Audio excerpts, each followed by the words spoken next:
Thank you, everyone. Thank you so much for coming. My name is Danielle Zurowicki. I'm the supervisor of counseling here at Hunterdon Central, and I want to welcome everybody who's here in person and those who are watching from home to our 12th grade college planning night. Our counselors and our college and career counselor have worked very hard on our presentation, and they've actually even started seeing some of the seniors today. So this has been a long day for them, but I just wanted to introduce Mrs. Nectarline. She's our college and career counselor. We also have Mrs. Blake and Mrs. Kovacs, who are on the 12th grade team, and they're going to be putting on a presentation for you guys today. We will have questions and answers at the end, and embedded throughout, for those people who are home and live streaming, there are going to be an opportunity for you to submit questions at home if you have them. If they're relevant to what we're talking about, we'll answer them during the presentation. Otherwise, at the end, we will collect questions, and we will try to put together a frequently asked question page so that make sure everyone's question gets answered as best as possible. And so I'm going to welcome Mrs. Nectarline. I'll give you a round of applause. All right. Well, good evening, everybody. Thank you so much for coming out. I'm Jen Nectarline, College and Career Counselor here at Central in my 14th year in this role. So if you have been at Central in our Central family for a couple of years, I perhaps have worked with your older children or maybe even just another family you know, and I'm honored to be here at the 14-year mark. So as Danielle said, we do have some people joining us live on YouTube. First time we've done that. I've done probably upwards of about 200 night programs here at Central in my years, and I've always been recorded, but something about the live stream at home is just a little bit different. So we just did a couple of introductions. Am I coming in okay back there? I think so, and hopefully for our people at home as well. I do have to say, it's really good to be back in this room. For someone like me, if you've been out to presentations, you may know that I really love talking about college admissions. This is my absolute passion. I've been doing this for 17 years, fortunately, and talking about college admissions with students is very exciting, as it is with parents and families. So I haven't stood at this podium to do a program like this since January of 2020 with last year's class when they were juniors. So it's been a while. We are Zoomed out, we are webinared out, and it's just so good to be back in here with all of you. So we did start our college planning groups with our class of 2022 seniors today. So we saw groups of 40, 50, 60, 80 in our little theater almost every block today. So a lot of talking into this thing, and gets to you a little bit after a while, but it was a good day, I will say. And we saw a lot of your children. I see a couple here, and I hope a couple are watching on YouTube. So just know that everything I'm going over tonight with you is being presented to your students. Seniors are receiving a pass this week, and in that pass, it gives them time options to join us for a group, either today, tomorrow, or Friday. And it asks them to self-select whether or not that group is appropriate for them, because we do pull them from class excused for 80 minutes. So we don't want them to come to us for 80 minutes if applying to four-year college is not in their immediate future or something they are very certain they're not going to do. We absolutely have students pursue non-college options here at Central, and we don't want them to sit through that presentation that doesn't pertain to their immediate plans after high school. However, we do tell students, if you're thinking about it or you're not sure, come on down and join us for our 80-minute overview of this process. So we're giving this information to them. It's a little bit different, a little more nuts and bolts of what to do and when, and I'm going to sort of overview that for all of you tonight. So just a couple other introductions. You met our team, Michelle Schulk, who's also filling in for Jacqueline Devlin while she's on maternity leave. And that's our first link available. Hopefully our folks tuning in at home can see that. But that bit.ly link is hopefully going to take people to a question and answer document, just a simple Google form. Now, those of you here tonight, I will take questions at the end, but I'm hoping that this works for our viewers from home, and we'll be monitoring that Google sheet to see if the questions are coming in. All right, bear with me every once in a while. I'm on about my 6th hour talking into this piece of cloth, so I may pull it down for a breath every once in a while just to stay vertical. All right, so a couple topics that we're going to go over tonight. I always like to review. I like to give you a little bit of a picture of what last year's class looked like, and I think now, more than ever, it's so important to see what has happened to the college admission process as a result of what we've lived for the last year and a half. we'll talk about some trends and changes that go with that. Then we'll move into senior year. Where do you start? Okay, I know that we've started this process, hopefully at some point in junior year, and everyone's in a different place, and that's understandable, but we're going to talk about what really should be done as we move through the next couple weeks and months. Go over some other things like admission plans. We'll bring some other counselors up to talk about things like how to support your child through this process, not how to do it for them, but how to support them while they take the driver's seat. We'll go over some other post-high school options, college athletics, close out with some housekeeping, and I'll do a little touch on financial aid and scholarships.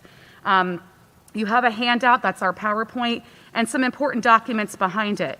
Those of you that are viewing tonight from home, this PowerPoint will go to our website, and the handouts that our attendees in person are holding are on our website, and I'll detail those as we go through them so that people at home know that they're not missing anything, all right? So I'm going to go ahead and dive in. It was a year, for sure, last year. The class of 21 persevered, no doubt. They really got handed a lot during this process, and although they're not your children, it's important to know that what they dealt with in this time, how that will impact your students. So I have to say, all in all, our students didn't perform terribly different than any of my 14 years at Central. The same schools came out on top where we send high numbers. So Rutgers, the College of New Jersey, Penn State, Virginia Tech, these are schools that got 15 or more of our graduates from the class of 21. And then below that, Overton, Delaware, Rowan, Seton Hall, and there's probably a couple more in there, but these are names that are familiar to our community. We see these bumper stickers, we see these sweatshirts in the grocery stores. These are names that are very familiar to our students. We are pretty consistent year after year with sending about 22% of our students to community college. And that stayed pretty consistent last year considering all of the things that we were dealt with. So our matriculation process and where students went was pretty consistent. But the other big piece of last year was this test optional movement. You know, when we arrived at spring of 20 and every college was immediately making changes and deciding what to do and dropping the test score requirement, nobody would have known that might be a trend that many schools continue. As we went through the summer of 20 and prepared for fall of 20, we realized that many schools were going to continue this trend, and it is continuing into this year. So last year was unique. Last year, seniors, many of them never even had a chance to test. Test centers were closed. There was no opportunity to sit for an SAT or ACT. So we were left with a lot of students not submitting scores. But your children, it's a little bit different. The class of 22 has had opportunities to test. Test centers have been open and active since the winter of 21 when your children were juniors, halfway through their junior year, which is when a lot of juniors start testing. Test centers have been open in the spring, summer, and they continue to be open this fall. So our current seniors, your children, many of them have scores, but they're also in the same place where, do I submit or not? And that is the question. And that is the question that we spend a lot of time, energy, and thought in answering for students and guiding them through this process. So, you know, I get that question probably every day, either in person or in my inbox. Mrs. Nectarline, what do you think? Here's my scores, here's my list, here's my whole profile. Should I submit or not? And this is something we've never done before. Sure, before the pandemic, there were a lot of test optional schools out there, excellent choices for higher education that determined years ago scores were simply not an important part of their process. And then overnight, almost, schools had to make that determination that scores could not be part of their process. So we've seen kind of the rewind of that. We're seeing some schools go back to requiring test scores for this current application cycle. So we have seniors who won't have the choice. But we have a lot of seniors whose lists are still fully test optional. So they have a choice of whether or not to share their scores as part of the review or to hold them back. And I will tell you what I'm telling our students is that with a little bit of research and time, you can determine what the best route is to go. Now, how do you do that? My recommendation is to utilize two things. Naviance, which is our kind of statistical data house, if you will, of information. Naviance will share with students the average admitted SAT or ACT score for our school. And remember, students are evaluated in context of their high school. So it will share with you the average admitted score for students from this high school to a particular college. But we also like for students to add another layer to that and visit the college website to see their overall admission profile. And that's pretty much information you can find on any college website in the admission section, sort of the global profile of their most recent incoming class. And you'll see some of those starting to come out now as their freshmen have enrolled on campus. And it will show you their overall GPA, their scores, perhaps rank, things like that.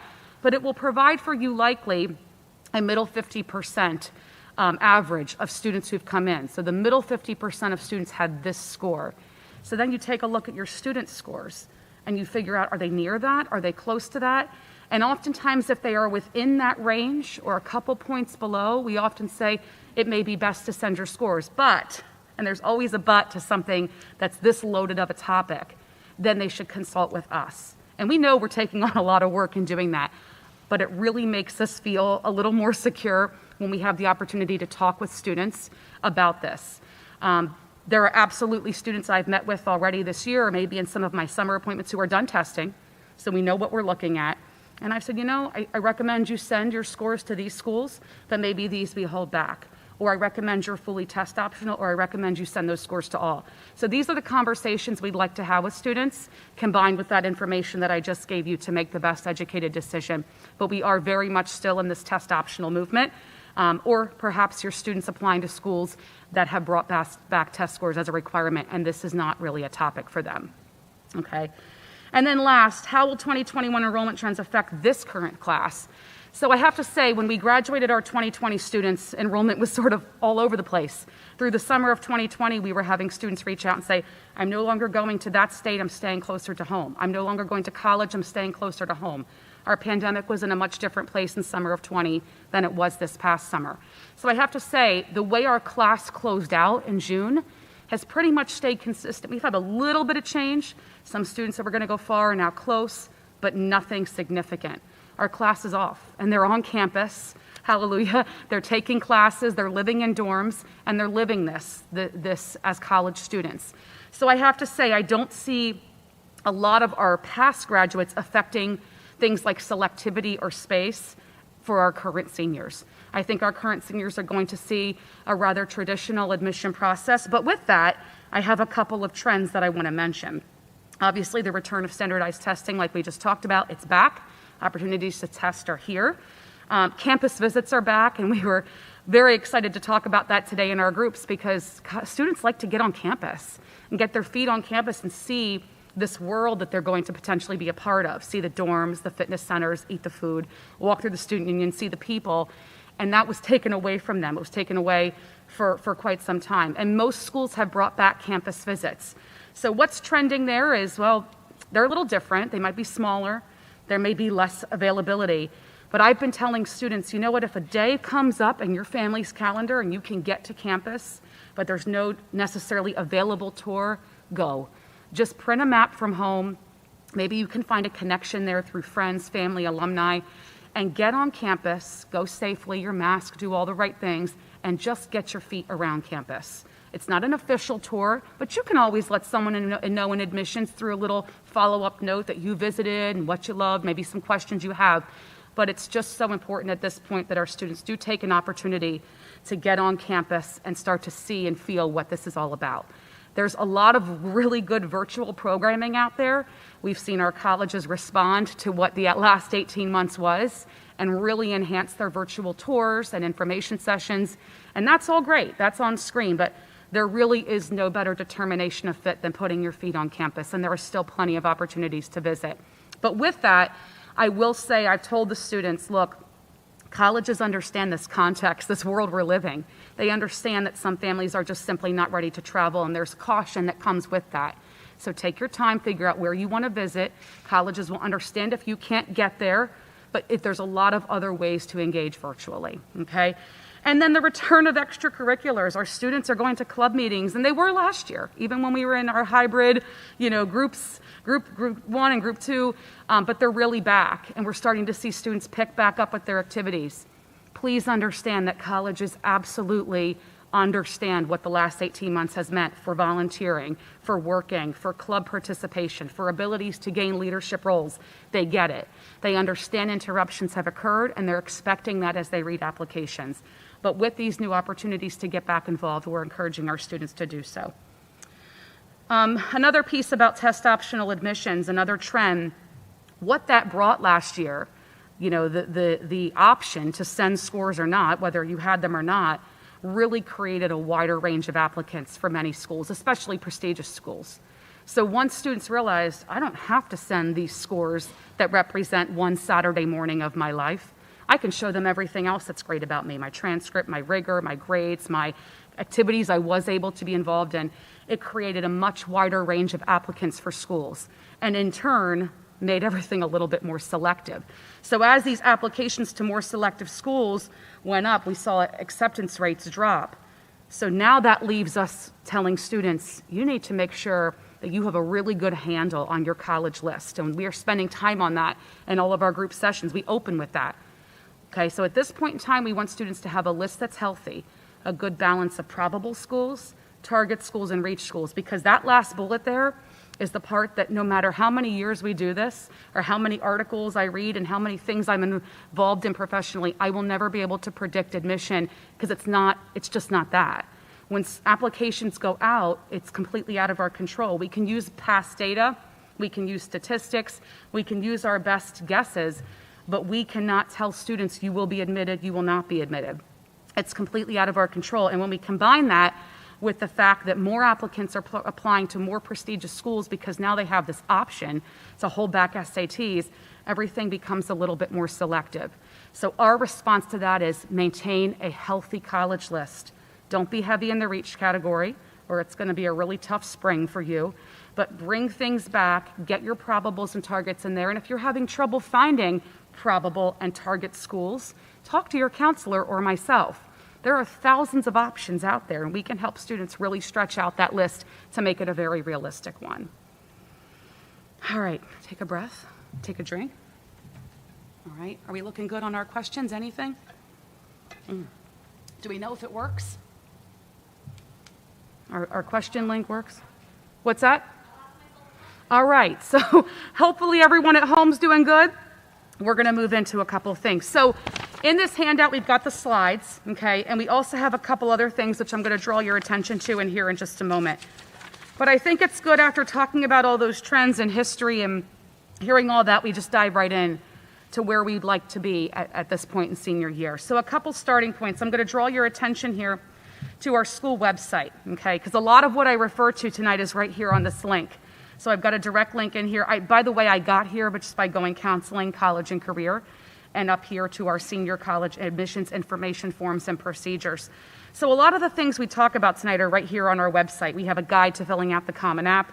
We have the counselor questionnaires that were due last year as juniors. So you might remember filling out a small portion of that, some parent questions that aids your student's counselor in writing the letter of recommendation. We have the procedures document, which you have a hard copy of tonight. Same with the teacher recommendation process. And then we have a process here for students who want to get letters from outside of Central. We will continue adding to this page on the website tonight's program, other informational things and resources for students and for you as we go through this process. But I'm going to jump back to here. Okay, so starting points. And this word's been mentioned a lot in our student groups, and that's number one, is organization. As I go through the steps and procedures of applying with students in groups, I say organization a lot. It's going to help tremendously. So people organize themselves in different ways. You know, for some students, it's keeping everything in their phone. Others like visual things, so a big wipe-off board, something that helps students organize this process. It could be a simple chart or a Google Sheet that has colleges down the one side and important topics across the top. But I can't stress enough how important it is to get organized, starting with deadline dates. You know, we tell the students, it might be the first time in your life outside of school assignments that you are truly held to a hard deadline date. So deadline dates are going to creep up. You know, when I said to the students, in case you didn't know, we're about halfway through September. The eyes got wide, you know, it's going fast. So before we know it, we will be on our first deadline date, October 15th, followed very soon by November 1st. So organization is key. What needs to be done and when, okay? And that's why we have them here in our 7th, 8th day of school learning this process. We're not wasting any time. We want to get the information out to them so they can start getting organized as quickly as possible.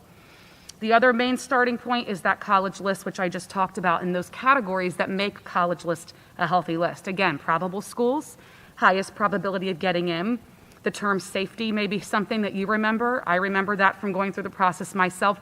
We've pulled away from that word because truly there is nothing safe in college admissions. There's no guarantees of admission. So we refer to schools being probables. Targets are in the middle. Targets are the schools where students have sort of matched themselves up to. Their overall academic profile, whether it's GPA or rigor or scores if they're submitting, are a good match to the typical applicant. And then we have reaches. And it seems that our students typically don't have a problem getting a lot of reaches on their list. Usually we pull them back, keep 1 foot on the ground. You can reach high, but keep 1 foot on the ground, okay? And usually we're tailoring down the reaches simply because we know the process. We know that applications are widening and students are putting applications into more schools. And we realize that our students' chances at some may be going down each year, in fact. There's schools out there with admission rates in the single %. Some are below 5. So for every 100 amazing applicants, less than 5 are getting in. The valedictorians and perfect scores and highest GPAs are being denied. So it's selective out there in one tiny cohort. But let me tell you, there is a long, long, long list of exceptional schools that are not in that group, where most of our students will be. So we've got probables, targets, and reaches. That's a healthy college list. Where do we go from there? We're organized. We have some schools in mind. We start to move toward our application procedures, and then we ask questions. We use our resources to see what we need to do if we're lost, and we tell the students, please don't be afraid to reach out. Email us, schedule an appointment. That's what we're here for. This is a great place to start.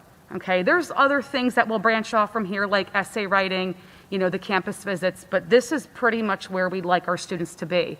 If you're thinking about money, like most parents would, financial aid, scholarships, just know that we will have a financial aid night in October. I'll put that date up on the screen. I just want to give it to you for all my planners out there like me. October 12th, financial aid night here in this room, unless we go virtual for some reason and make the program virtual. But October 12th, it's a Tuesday, 6:30. So if you're sitting here tonight thinking, she's got something missing from that list, I want to know how to pay this bill. All right, we're going to have our financial aid night where we bring in a university level financial aid officer to talk with you about the financial aid process. Okay, so that's coming. But this is it. So it doesn't look like a lot, but within it, there's quite a bit to do. And I won't be shy about that. All right? Yes. Yes, absolutely. About our financial aid night will be recorded. Right now, we are planning an in-person program like this, where we'll have, obviously, attendees in person and live stream. But if anything changes, at the least, we will have a Zoom webinar. So it will be recorded, whether it's a YouTube live stream or a recorded Zoom webinar. We will absolutely make that a program available right after. All right, so I am going to move into our application process, and you're probably going to want to have this document procedures ready. I'm not going to go through it like I went through it with the students because they're getting the nuts and bolts, but I do want to kind of overview this for you because we do things kind of in a step-by-step fashion here. We got about 50 seniors, and over 500 of them are going through this process with our counseling team, and they are strong in numbers, so we keep things pretty organized here and encourage them to follow our steps, part 1, part 2, part 3. So the best way I can explain our application process, I think the best starting point is that basically there's 3 ways to apply to college, 3 different platforms. If you're into this process with your child or you've been through it with another child before, you've probably heard of something called the Common App or the Common Application. It's taken by almost 1,000 schools. So chances are your child has at least one Common App school in their list, and lucky them if their list is exclusively Common App schools. Let's make this process a little more streamlined. But they may have some schools that take a different application, and that might be the coalition application. It's been around for a couple years. It's taken by over 100 different colleges, and your student might be faced with a school who takes both. I'm going to lean Common App. I'm going to encourage Common App because I think it's just a more user-friendly interface. We have a very comprehensive guide on how to use the Common App made just for our students and how to really help them make their application shine. And then you have schools who may not take either one of those, and they have their own application. All right, so some examples of that came up today: Georgetown, MIT, military service academies, University of Texas, Austin, someone had, because Texas has their own application system. So basically there's 3 ways, and that's a really good thing to add to your chart or whatever you're using at home to stay organized. Who's Common App, who's Coalition, who has their own, okay? Really good place to start.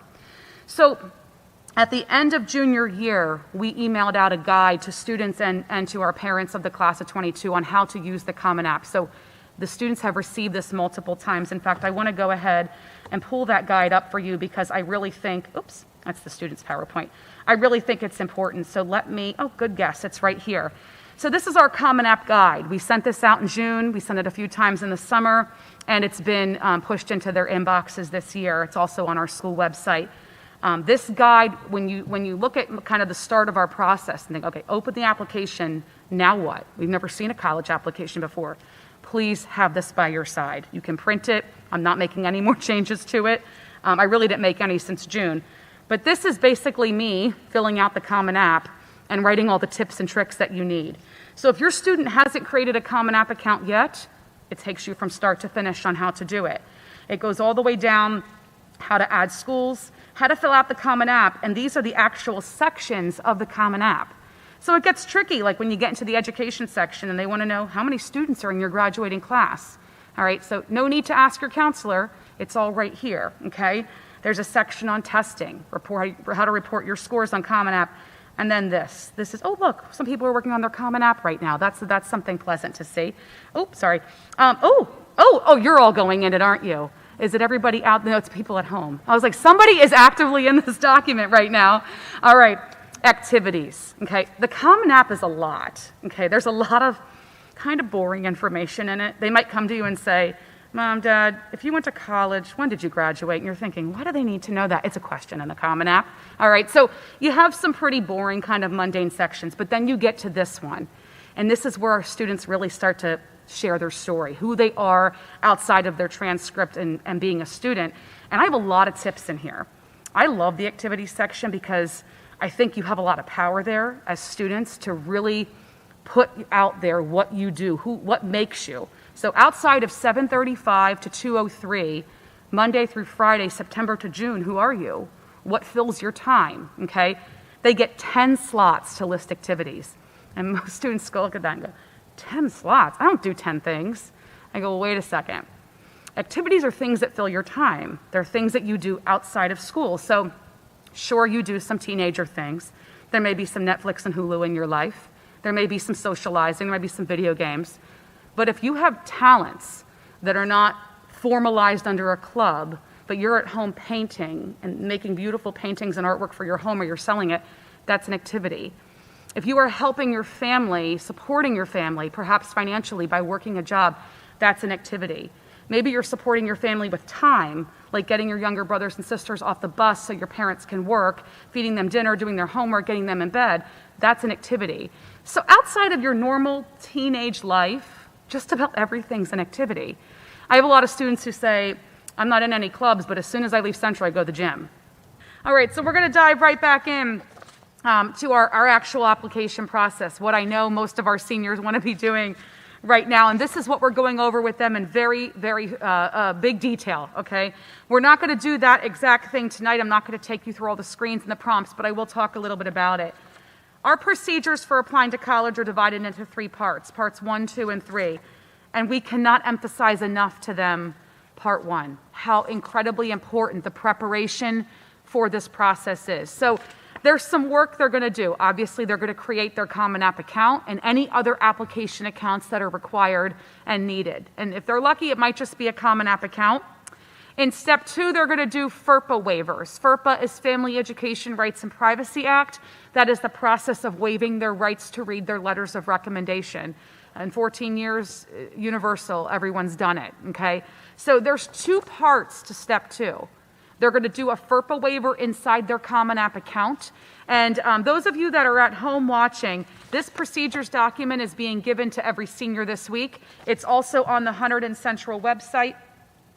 On that same page I was on earlier, right here, our procedures for submitting college applications is the document that I'm holding, okay? So I'm going to jump back here to my application process, okay?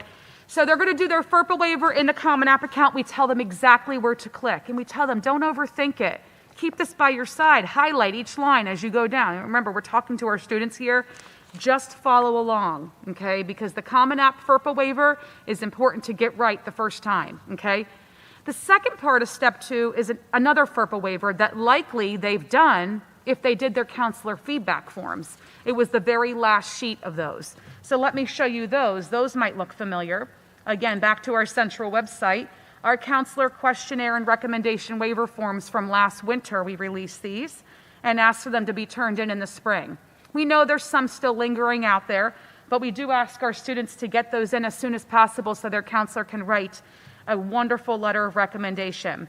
And you can see their student portion, parent portion, activities, and the very last page was a waiver form. And I will scroll very quickly past all the questions to that recommendation waiver form. So if you turned in your counselor feedback forms, plus you're going to do the Common App FERPA waiver, your step 2 is done, okay? So this is just basic work on the computer. Step 3 for our students is going to be matching. So once they've made their Common App account, we're going to get that linked to their Naviance account, gets the two talking to each other so that we can submit documents on their behalf from Central to colleges. And where to go and what to do for that is right here in step 3. They should just follow along. If they happen to run into an error message or something is confusing, they need to reach out to their counselor or myself, and we'll get them turned right around and where they need to be. Step 4 is the most important. We told the students, put a star beside it. You can't mess this one up, because this is the driving force to everything else, is step 4, updating their college list in Naviance. So at this point, their college list could be in a variety of places. It could be on their phone. It could be on a spreadsheet. Maybe you do have one of those big wipe-off boards in your house, or you've got something color-coded going on, or maybe it's just up here. That works too. But it's time to get it in one place, and it needs to be in Naviance. So all the prompts, all the places to click are in step 4. They're underlined, they're italicized, and they know exactly what to do. They're learning it in their groups. We're showing them just what to do. They're going to build their master list on Naviance of colleges they're applying to. If you've been in your student's Naviance account, you'll see it's a pretty easy, user-friendly interface, okay? And they're going to give us their whole list, whether they're schools that take the Common App, the Coalition App, overseas, community college, every single school that they are applying to is going to go on that list, followed by some really important work, like telling us what admission plan they're following. Are they going in early action, early decision, regular decision? And with that, what is their deadline date? Because that's going to provide to counseling and to teachers when their documents need to be submitted by. So step 4 takes some time. It's a little bit of work, but in the end, that step is what sort of keeps everything organized for our large class and our staff that's working hard for them, okay? So that is step 4. And that completes part 1, preparation. So when we went through it with the students, we spent a lot of time, 17, 18-year-olds, and really took our time with each step, okay? But when they get to it, they're probably going, that wasn't so bad. It really isn't so bad, all right? Now, part 2 is kind of our ongoing process. When you get to part 2, you're going to see there's really no deadline date or something that has to be done specifically.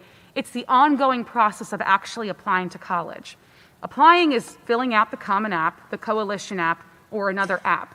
And the beauty of applications is they're all online, and there's something students can work on over time, save, and go back till they get to that point where it's complete, okay? So that's our ongoing process, okay? Bundled into part 2 is sending test scores, okay? We kind of leave that all in the middle, okay, because it can't be done at the very end. Students that are applying to colleges that require standardized test scores or where they have elected to send them will need to send official score reports from the testing agency right to the college. We will not release their scores. We have them. They come to us from the testing agencies. We put them in Aspen, we put them in Naviance, but that's it. We are not the ones responsible for sending what is essentially your student's property. Okay, so those scores have to go by student request. It's like going onto College Board and shopping online. So you're going to put colleges in your cart, you're going to send your scores. So get your credit card ready for this one. Okay, so that's sending scores. And my suggestion is 2 to 3 weeks before the deadline. So our students who, let's say, have a November 1st deadline are going to want to take care of this by mid-October. If your student is done testing, perhaps has taken all the SATs, ACTs, they're done, they know they've got their scores, they want to share them, there's nothing stopping them from sending them now. They're just going to get to the college and sit there, okay? And that's perfectly fine if they get there and sit there in their massive database. I'll tell you in a minute how that all comes together, okay? So that's our part 2. right? Before I get in to part 3, let me just take a breather here. So this next part is where all of our students just want to dive in and start requesting documents because they know that documents need to be sent from Central to colleges to complete applications, okay? So we need to send things like an official transcript, a counselor's letter of recommendation, and teacher letters of recommendation. That's what Part 3 tells them how to do. And you will see at the top of Part 3 that this process will turn on this Friday, the 17th, okay? Why Friday? Because after Friday, every senior will have had a chance to come to a college planning group. The more seniors we can teach this process to, the less room for error. There will still be error, okay? Because we're working with our students, and we know that sometimes lines are missed. But by teaching it to them ahead of time, it's our hope that when we turn the buttons on Friday, we reduce that, okay? So Part 3 is how to request those documents. When we start, and of course, it's don't proceed till you have that clean college list, because like I said, back in Part 1, Step 4, that college list is so important that it's updated with the right admission plan and the right deadline date, or we're left with uncertainty of how to send your documents, where to send your documents. And the other thing I'll mention about that step on working on your list is really making sure that students have entered the right campus of a school. Okay, so you've got some schools that are really big and have lots of campuses. So if a student puts Rutgers University Camden on their list, we're sending their items to Rutgers University Camden, but they wanted to apply to New Brunswick and didn't realize that that was the campus they wanted. That error happens every year across many schools. So this is where really taking their time with the college list is important. But they've done that, they're working on their applications, and now they've learned how to request documents this week. And because we're running these groups this week, we're giving them time because Part 3 takes time, okay? So in Part 3, we have our teacher recommendation process, and you'll see you need to refer to the next document in your packet. Those of you at home, our teacher recommendation process is its own file right here on our website. So you're looking at the same thing we've got here tonight. Okay, so our teacher recommendation process.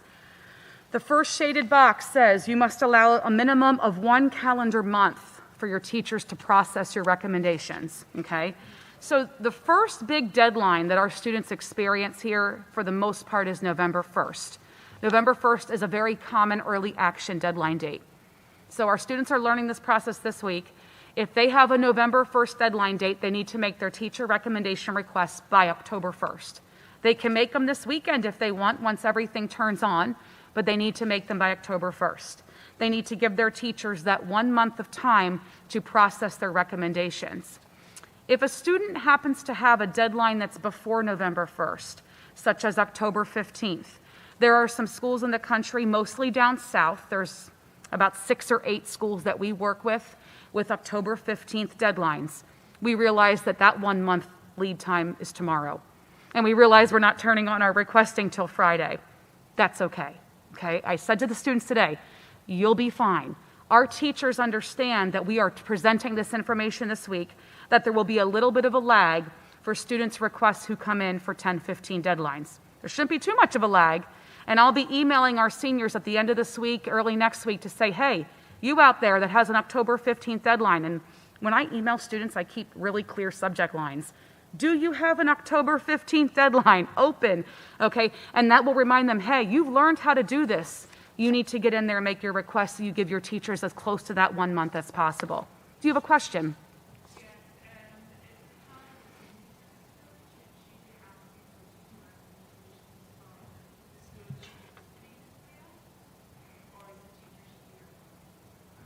Okay, I'm not sure I completely heard. So, oh, I'm sorry. What's the recommendation based on requesting letters of recommendation, current versus past? Okay, so a brand new student to Hunterdon Central this year? Okay, so welcome to you.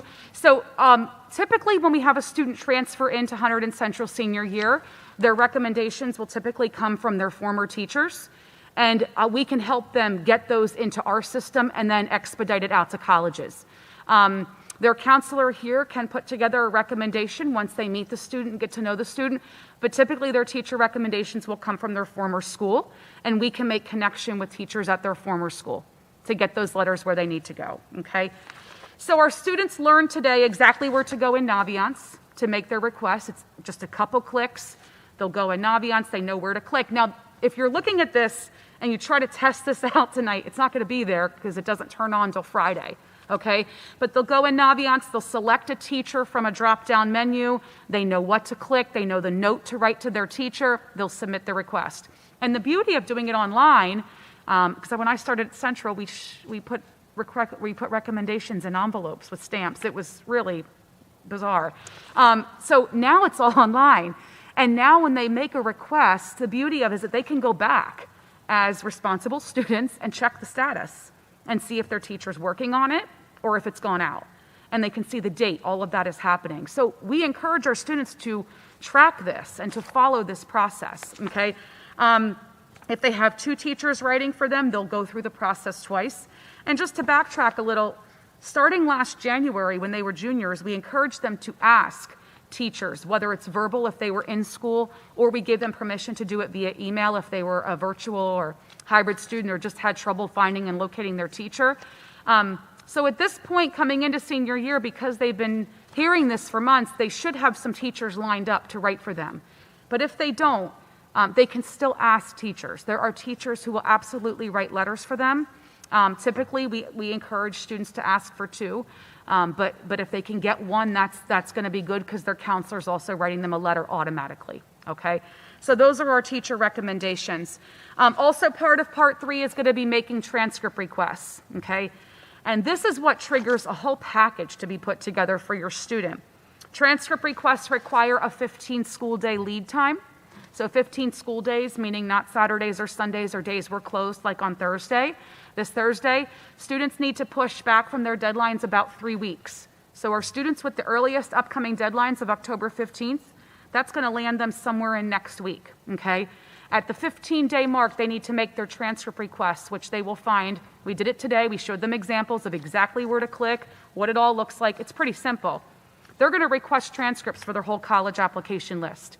And it's really great how Naviance does this. It populates in the list that they already created in Part 1, and they just check boxes and they send transcripts, and it brings them to a management screen where they can see the progress of them. And we say, send them all. Get all your transcripts out of here because it doesn't matter the order in which things arrive to a college.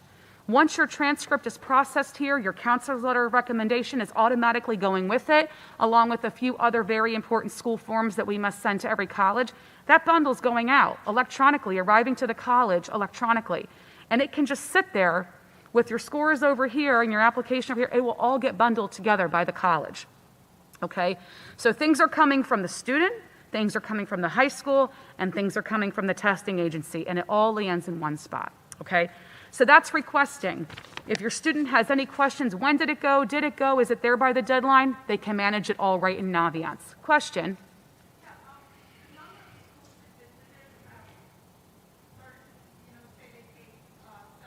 Mm-hmm. Mm-hmm.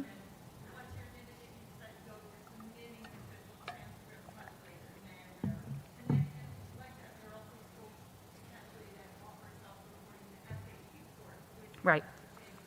Yep. Yeah.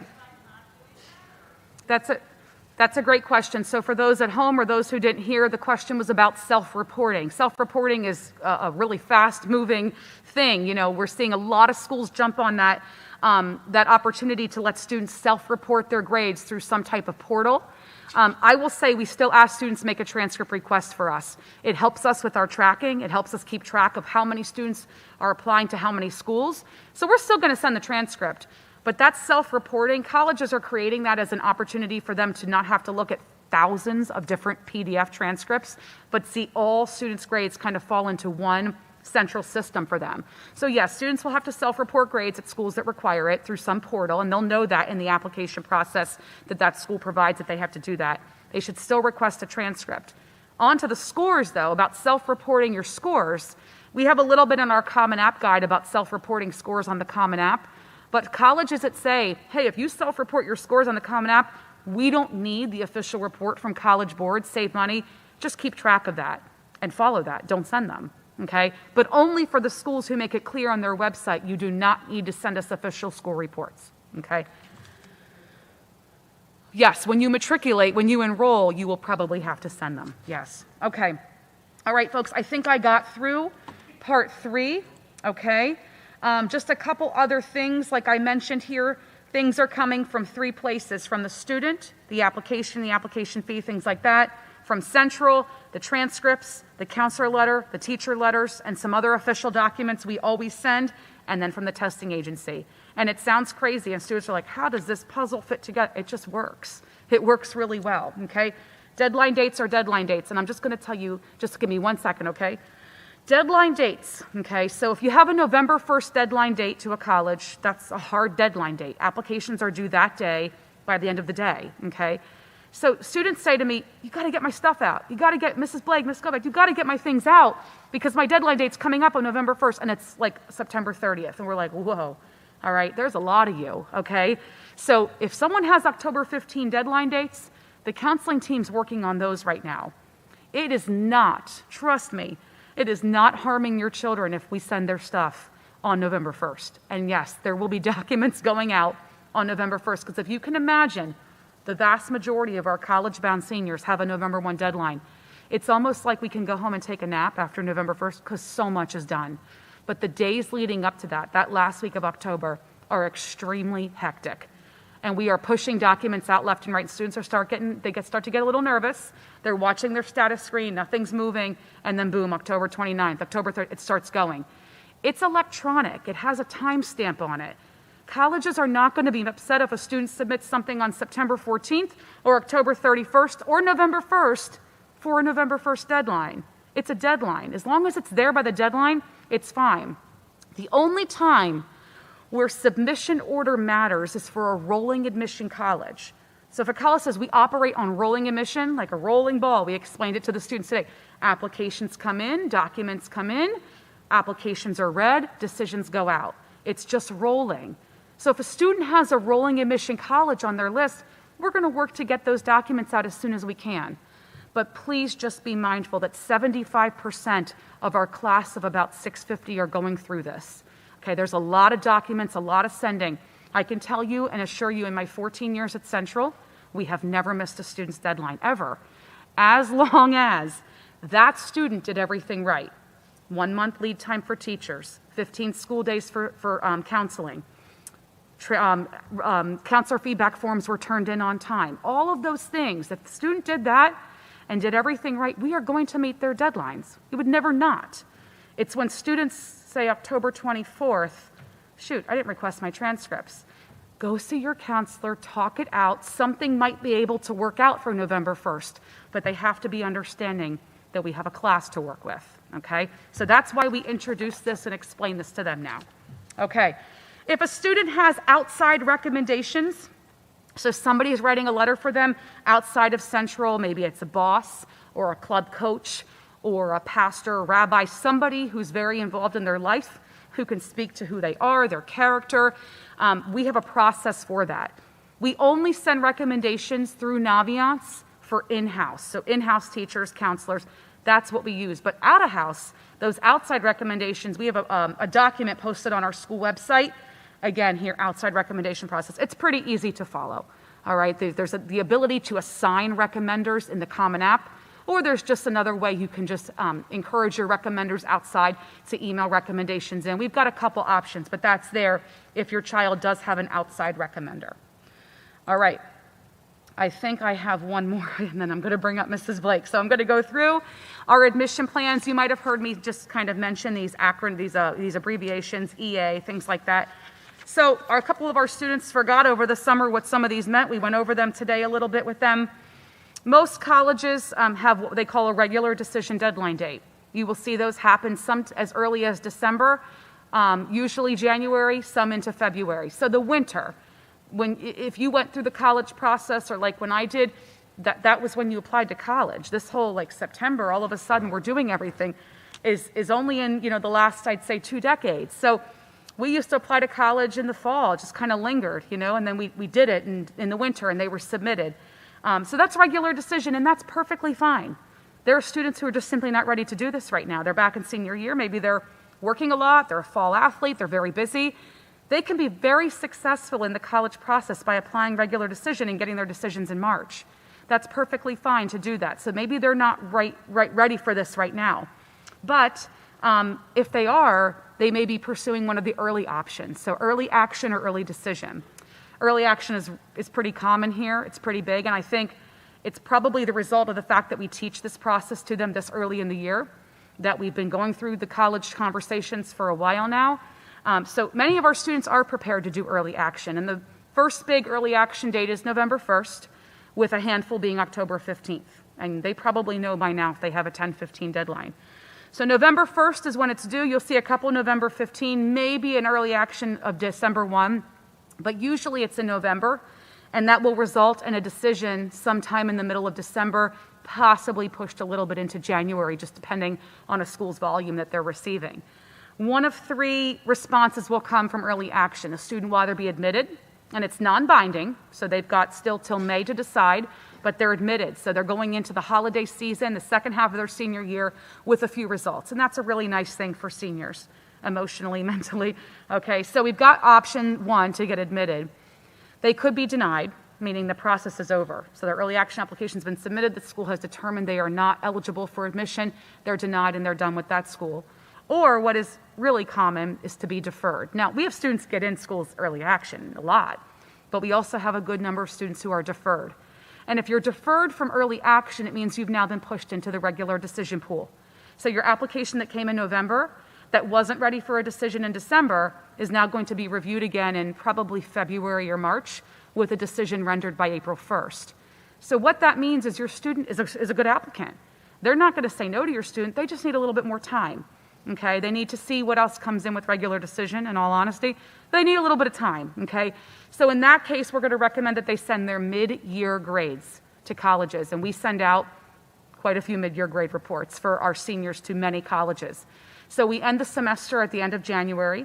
We do some processing, some quality control, some grade check, and by usually the first or second week of February, we are pushing out thousands of mid-year grade reports to schools where students have not received a decision. And usually colleges are asking for those to come in. And then they will use those grade reports and maybe some other things. Maybe they're deferred and being offered the chance to submit an extra essay or an additional letter of recommendation. And they'll do those things and then they'll receive their final decisions. Restrictive early action is very rare. There's only a tiny handful, maybe one hand worth of schools that are restrictive early action. And what that means is that a student can apply to that school early action, but they may apply to no other schools under an early program, with the exception of public universities, okay? So a handful of schools. So I'm going to encourage you, if you see it, to really study what that means. And I'm going to go to the last one, early decision. Early decision is a binding commitment to one college, okay? So that's a student who has found a school that they've really connected with. They have likely visited campus maybe more than once. They've gotten to know that school in and out. They've talked over their ability to attend that school from a financial perspective at length with you, okay, and you've talked with them. And usually with early decision, what students see is a slight edge, a slight benefit in getting an admission. So if you look at statistics, and I'm not a big numbers person or a math person, but college admission data gets me going, okay? So I like to study admission statistics and data. And if you look at the admit pool and the percent of students admitted early decision versus regular decision at fairly selective school, a school who takes under 50% of their applicants, you will see a difference. You will typically see more students admitted early decision than regular decision. They're guarantees. They know they're coming. They know they're going to fill spots in their class, so they're going to increase their admit rate a little bit. We typically have at Central about 50 or so, maybe 60 seniors go through early decision. They have found a school they love. They want to apply. They've talked it over with their parents, with you, with their counselor, and they're ready to make a binding commitment to this school. There will be an agreement they have to sign. You have to sign. The counselor has to sign saying that we agree to this, we've talked about this. And if admitted, they are in a binding agreement to attend that school. If they're admitted, their process is over, and they are going to enroll in that college, and by probably the end of 2021, determine where they're going. The same result can happen with early decision as early action. They can be denied or they can be deferred. If they are deferred to regular decision, they are now out of the binding agreement. So if they're admitted in March, no binding agreement, okay? ED is to one school, because we had a student today, how many schools can I apply early decision? I went, oh, one, just one, okay? Early action could be a number of schools, okay? So those are our admission plans. For those of you at home, we've got that bit.ly link up again if you want to put a question in. I think that's going to conclude my portion for now, and I'm going to turn it over to Mrs. Blake. Thank you for your attention so far. Hi, yeah, thanks. Hi. Hi. How many of you remember when your children were in second grade and you got a report card and it said your child can follow multi-step instructions? Well, here is, you're here, all right? And that's what we think of this process, which is it's part of your child's education. It's part of their growth, part of the important skills that they're going to need into adulthood, and this is great real-life practice. They have to practice critical thinking. They have to practice research-based decision-making. All of those things that make us successful as adults are part of this process. And so what we believe at Hunterdon Central is that your job as parents is to support that part of the education. And as impossible as it feels, you have to let them make some of the, do this process and let them make some mistakes. It's probably the most difficult thing that I ever did as a parent with my children through this process was not taking over. And while we really want you to be supportive and paying attention and all of those things, one of the things we want you to think about is that they are learning, if you think about it, how to talk to adults about what they want, about who they are, and about mistakes they've made, about what they're good at.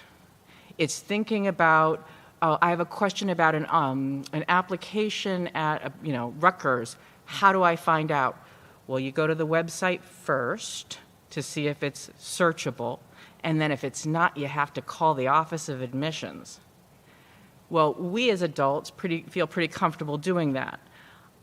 It's really hard for kids, and particularly young adults, to make that first step. Our job as parents and as counselors and as teachers and as educators is to step back and say, it's okay, we're going to stand next to you when you make that call, when they're trying to elicit that information. How many times has a kid called somebody, got the answer, hung up, and then realized they had 4 more questions, right?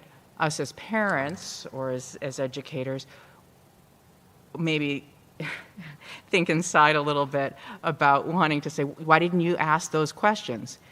Part of their education is picking up the phone again and calling back and kind of dealing with that little bit of embarrassment that you didn't ask those follow-up questions. That's part of the process.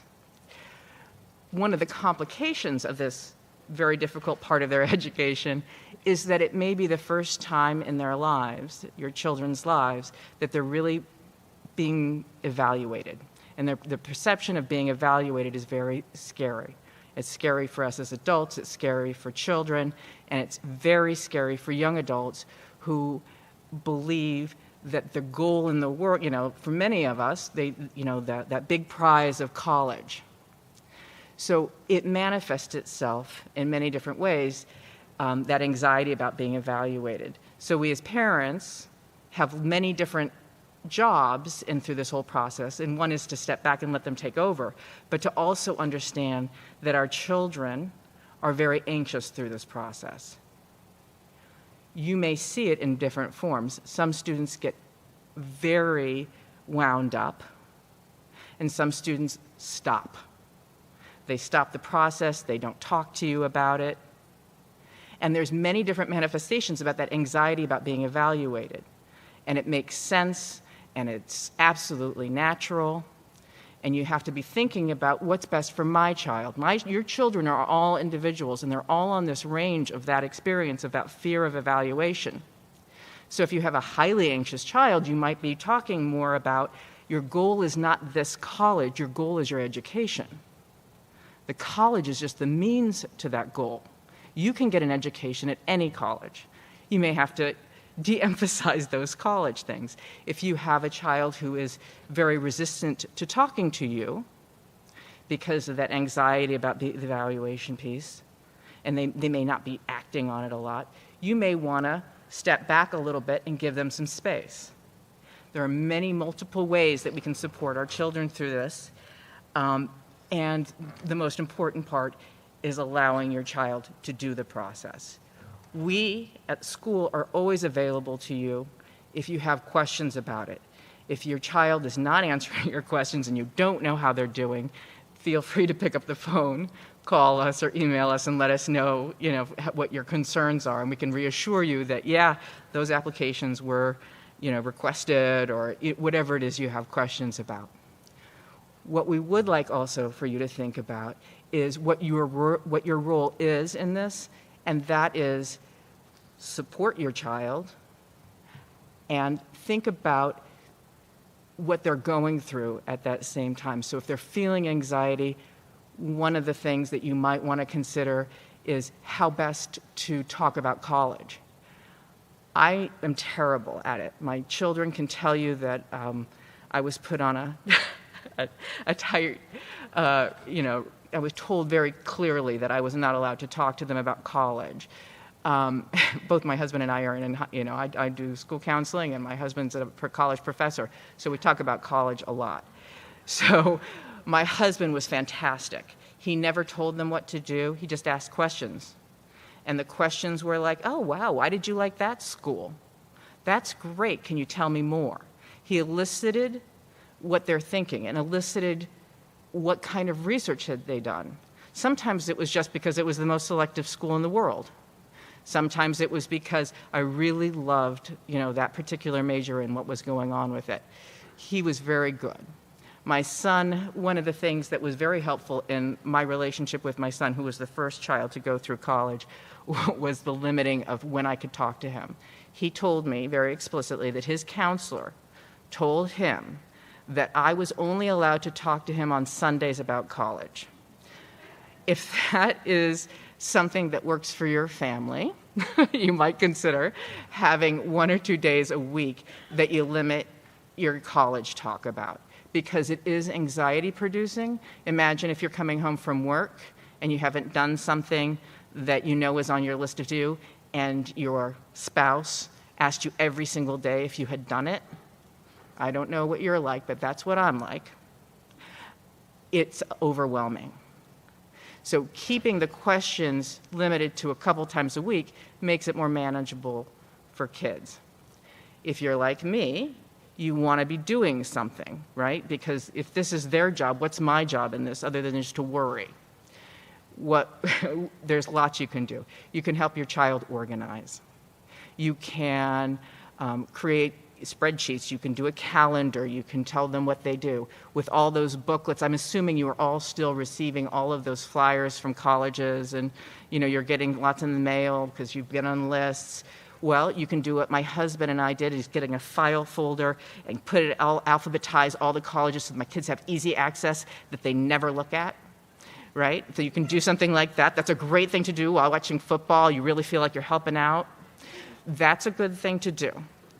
Another thing that's very important for you to do is to talk honestly and openly with your children about financial aid and what you are planning on paying for, what you're expecting them to do, what loans are part of it. That conversation should be it may be comfortable for your family, it may not be comfortable for your family, but that honest and open reality check of, we are expecting you to go to a state college because that is what we can afford to pay for, is an important one to have now, rather than when they go for that dream school where they get no financial aid.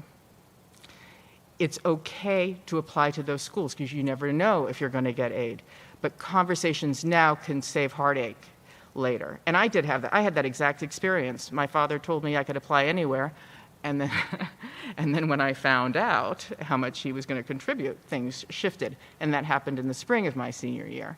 That was a hard time to learn that. So conversations now are important. So when I say also that is your responsibility, please be aware, so October 12th is the financial aid night. I cannot overstate how important it is for your family to come to that meeting, to understand what you may be eligible for now or not. If you don't know already, every single college has, a net cost calculator. It takes your data from it, and you get a sense of what your estimated family contribution will be, and you can get a sense of that. One of the things I talk to students about is to be aware of and to ask us if we know, and it's a quick Google search, you can find out if schools give merit aid or not. Right? If your kid is just a really strong student with strong scores and they go to a school where they're very likely to get in, will that school give merit aid? There are schools that do that. There are schools that don't do that. That's a conversation you as a family should be having, as well as looking at majors and looking at, it's part of that research-based decision making, and that's just another element of that college admissions process.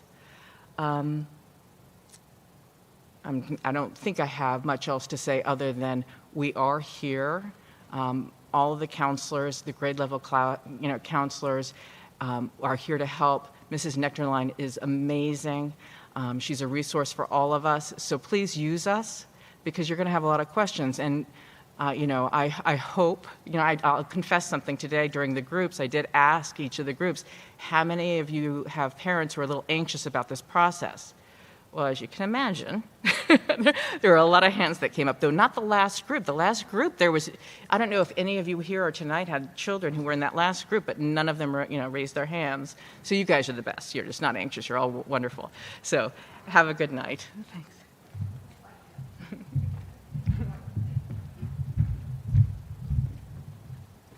Good evening. All right, so some of your children may be considering the four-year process, but some may be considering doing two-year college, or maybe they're looking at trade school. We are going to be running groups for what we're calling like other option groups, post-high school options, in October. And we'll be covering things like the community college application process, trade schools, gap years. We'll be looking at military and employment. So we will also be having that opportunity for students too. And some of your children may decide to go to both groups to see which option would be working best for them. So we do encourage them to do that. So for a little bit of housekeeping and reminders, big thing right now is schedule changes. Students are looking at these courses. They're trying to decide, do I want to stay in this class?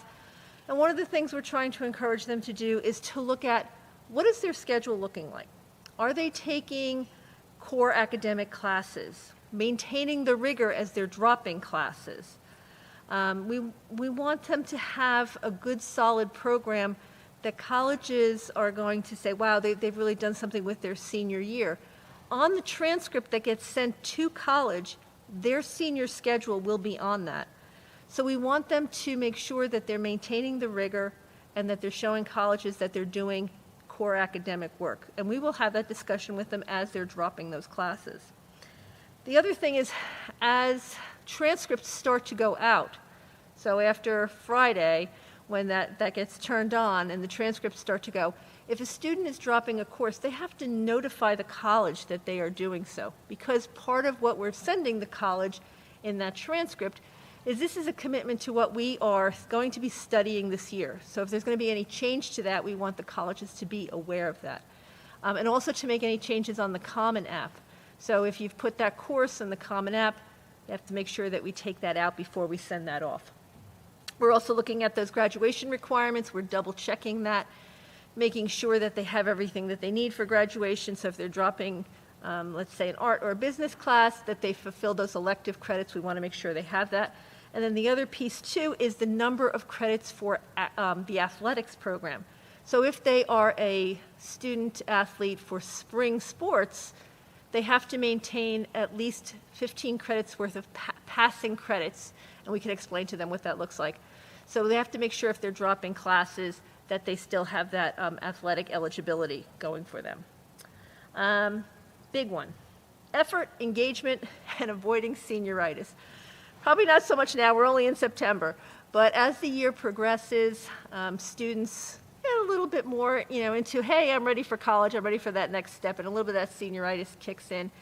Just we want to emphasize with them that it's really important that they're maintaining those grades and they're keeping those core classes and all their classes solid.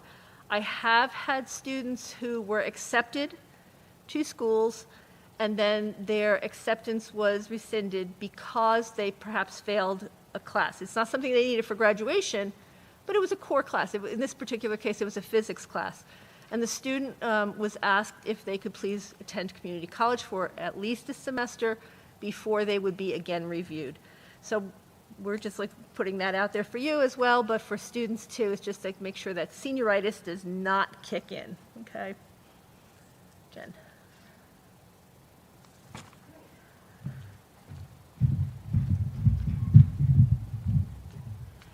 All right, hanging in there, and folks at home are hanging in there. We got a lot of people on. That's really great news. So thank you to Mrs. Blake and Mrs. Kovacs for their words. A lot of us here to help, and we all know this process very well, so reach out to any of us.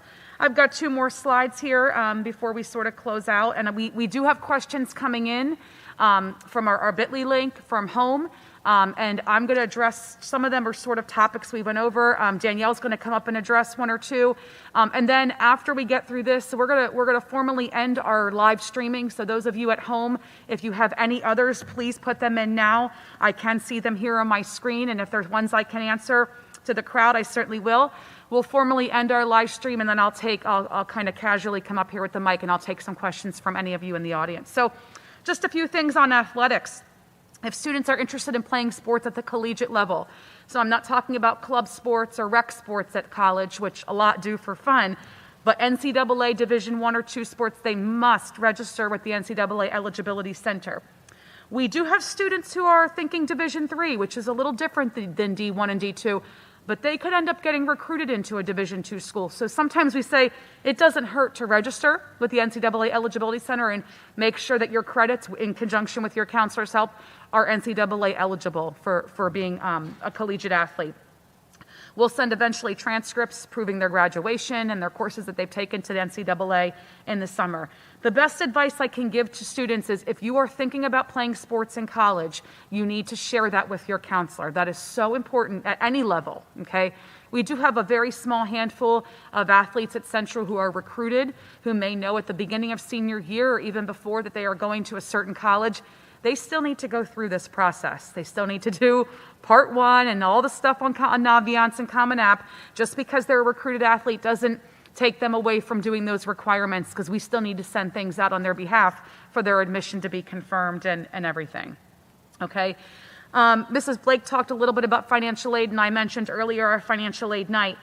The financial aid process for current seniors will begin October 1st. So there is nothing you do right at this moment. But starting on October 1st, you can file the FAFSA, free application for federal student aid. On the Central website, we have a couple in that same college and career area. We have a couple of links on the left side about financial aid information. So if you visit FAFSA.gov, G-O-V, don't go to .com, don't go to .net, don't go to .random, gov, G-O-V, government website. That's where you're going to find everything you need related to the financial aid process. You are filing the FAFSA on October 1st of this year for the 2022-2023 school year. That is your child's freshman year of college. So don't get in there and do this year's, do the freshman year of college. That's the FAFSA that you're going to file. This will be talked about in much more detail at the October 12th seminar. Like I said, our plan is to be here, but it could be a virtual webinar or a Zoom webinar. You will get to see it that night and following as a recording. You can start preparing your documents from the 2020 year now. Those are the documents that you will use to file the FAFSA that opens up in October. We've got some resources on our website. And then we shift into the other part of this money part, and that's scholarships. Students have worked really hard, and they can earn money for their academics, their athletics, their talent, their activities that they've done outside of school. So we have some resources on the Central website. Those I will show you because I think it's really beneficial for you to know. So I'm going to go back just here to the homepage for Hunterdon Central. Okay, here in counseling and down to college and career services. Earlier, I spent quite a bit of time on that senior college admissions, the forms, a lot of the things we've been talking about. But if you go down here into our scholarship information, you will see some suggestions of search and links that we suggest for scholarship searching. There are hundreds out there. This list may not include all the best. We try to keep it updated with what's coming at us, but there are a lot of good resources students can use. Everything from an app on a smartphone to a website that allows them to get scholarships that match their criteria. They will build some sort of profile on these websites with their interests, their major, the kind of schools they're looking at, and these scholarship search engines will come at them on a consistent basis with scholarships that match them. As far as our local scholarships, if you're a local community member, you might have heard about a very strong program we run every winter. For this current senior class, it will start in February, and that is our local scholarship program. It's been an interesting go with that the last year or two as we've seen scholarships be awarded and presented in all different ways. Of course, we were used to a big, beautiful awards night here in the spring where we presented about $150,000 worth of scholarships to a variety, maybe 125 seniors. This past year, that took us to individual presentations, which was really exciting, but definitely a lot involved in that. But we have a tremendous community. Hunterdon County and areas around have been giving scholarships to Central for decades. Some of them are $500, $1,000, which I'll tell you will cover books for a semester, maybe two. Some of them are upwards of $10,000, $15,000, or $20,000. So there's a lot of local funds. Very generous people, memorials, businesses, organizations. About 80 different scholarships are posted every February. And that's kind of a little bit of a quiet lull for our seniors. You know, they're mid-year, senior year. Their applications are mostly out. Maybe they've got a couple decisions. Maybe they're waiting on more. So we hit them with this. Because there's some work involved in this, but the outcome can be really wonderful for our students. So that will come. And then, of course, there's merit money from schools. I mean, that's the big money. That's the money that really brings that price tag down. And where students get those merit scholarships from schools are the schools where they are a strong applicant. So it's like everyone's dream. I want to get into my reach with money. And I go, wait a second. All right, you can dream big, but keep one foot on the ground. Okay, that might not happen. You're lucky to get into your reach. Where you're going to see merit money are your probables and your targets, maybe. Schools where you are at the top of the applicant pool. They're going to reward you for that. Okay, so Julie was talking a little bit about net price calculators. They're on every college website. Plug your numbers in, get an idea of what you might receive from that school. Many offers of scholarship do come with admission. Some may come a couple weeks, a month or two later. Okay, so we're happy to talk with you and your students about that. But in the essence of time, I always try to conclude the formal part of the program by that 90-minute mark. So here is the bit.ly. I'm going to check my questions here. I know that Danielle is going to come up and answer one. I just want to get to, somebody did ask a question regarding regular decision. Is there any value to getting your application in early for regular decision? We talked a little bit about that, but I don't think I hit that quite on the nose. So early action has a deadline, early decision has a deadline. Regular decision, for the person out there at home that asked that, if you have a regular decision deadline, that's a hard deadline. So the schools are going to close the applications, read them, and release decisions probably in late February or March. So getting it in early doesn't necessarily get you an advantage unless the college clearly says that. Well, we have a deadline, but you can get it in early, and unless they're clear with that, there probably is no advantage. However, if your student has November 1st deadlines because they're meeting them, their Common App is done, the essays are done, it's okay to just get them off their plate. They might just sit there in review for a while. Okay, I hope that answers the question at home. Yes, Mrs. Blake, you certainly can. I'm just going to chime in. If your child, or if you are a student at Hunterdon Central, and you struggled in sophomore year or in freshman year, and your grades were not what they were in junior year. In junior year, you hit your stride, and your grades were great. We might suggest that you do regular decision. Colleges are going to very much appreciate and be looking for a continuity and a consistent pattern of good grades. So if you're seeing that upward slope, in that case, you might really want to talk to us or just decide to go regular decision, because we will send your mid-year grades at that point, so they'll see that there is a pattern of excellent grades or excellent performance. So I just wanted to put that out there because you may be, your impulse is to get it done, but it will serve you better if you're seeing that uptick if you wait. Yeah. Excellent point. Thank you, Mrs. Blake. I'm going to bring Danielle up. She's going to address a question that's come in once or twice here, and then we're going to end our live stream. Thank you so much for tuning in at home. Those of you that are here, just hang tight. We'll take some of your questions. Okay, thank you. There are a few questions at home that may be pertinent to those in the audience. The question was about Mrs. Devlin being on maternity leave and who would be responsible for writing that letter of recommendation. So please know, this is why, Mrs. Nectarline talked about that information that they requested in the spring, where you and your child get to share all of the wonderful things about themselves, why that is so important, so that the leave replacement can write a wonderful letter of recommendation. They can also meet with your student.